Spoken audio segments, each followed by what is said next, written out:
Oh, hello there. Well, I suppose you're here to hear the story about Kevin Brown then. Oh, you are you? Well then, gather round, boys and girls of Dinkum Town, as I take you on a journey far away. Dinkum Town was a location for a fair first, and a town second. Ever since its first establishment by the founding fathers, the Venerable David and Desmond Dinkum, revellers would travel from every corner of Caverna Island for that year's Dinkum Fair. On this, the longest day of summer, and the most hotly anticipated date in the calendar, tools were downed and pint glasses lifted to celebrate all that is fine with life. There was music, dancing, egg and spoon races, and clowns on stilts churning out balloon animals. There were first kisses and last rites. Foods of 1,000 colours and consistencies were bought and sold, some even eaten. Butchers and bakers tried to outdo one another with their freshly stuffed sausages and their elaborately sculpted pastries. But it was Dinkum's melon-sized apples and pears that always stole the show. Legend had it that they even cured hangovers.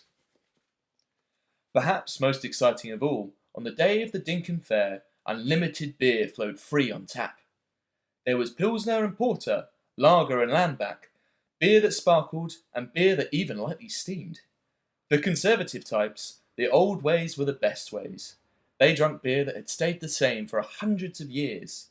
For the hipster youth, craft beers in an array of alarmingly experimental flavours were continuously being invented, hyped, and then superseded by newer, more exciting batches.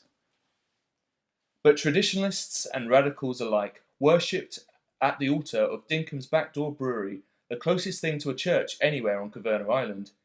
Its copper fermenters loomed large, like spires reaching heavenwards towards a beery god. On the day of the fair, newly born babies were baptized in the holy bitter by the head brewer. And as fair day went on, beer played an increasingly starring role. When the younger children had been packed off to bed, handsomest pig competitions were replaced by fastest pint drinking contests, and the bouncy castle was replaced by a keg the size of a large shed. When the fun was finally over, marquees were packed away, and the dust had settled, attention quickly turned to next year's fair. For the next 364 days, apples and pears were grown, stock fattened, and of course beer was brewed.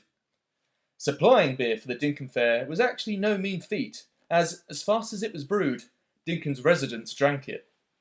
The farmers who spent their days harrowing fields of barley and oats wore gun belts filled with bottles of Dinkum Fair, the backdoor brewery's flagship beer. The fisherfolk who piled the seas around Caverna Island steeled themselves against the chill of the waves with flasks of bodied stout.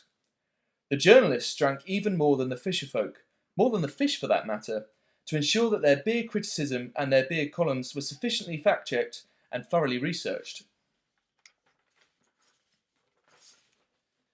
In this way, for many decades, the inhabitants of Dinkum Town lived a content, if a little insular life.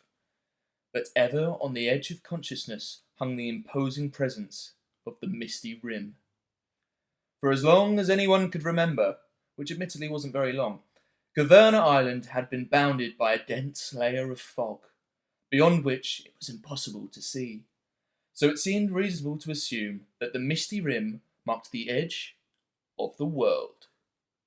Philosophers and drinkers alike, for they are one and the same thing, needed look no further than a swiftly sunk pint of lager for a model of the world's finitude. After all, whether it be nursed and sipped, or sunk in one gulp, one's beer must come to an end. Such is beerology, such is epistemology, and tragically such is life. It was therefore posited that the misty rim was analogous to the frothy bottom of the Caverna Island pint glass, and backing up this hypothesis, no man, woman or child who ever penetrated the misty rim had ever returned to tell the tale. Beyond the fog was nothing. The seawater must fall off the edge of the world like beer on a turtle's back. In the face of such uncertainty, everybody decided to focus on drinking lemonade. And when I say lemonade, dear YouTube audience, I actually mean beer.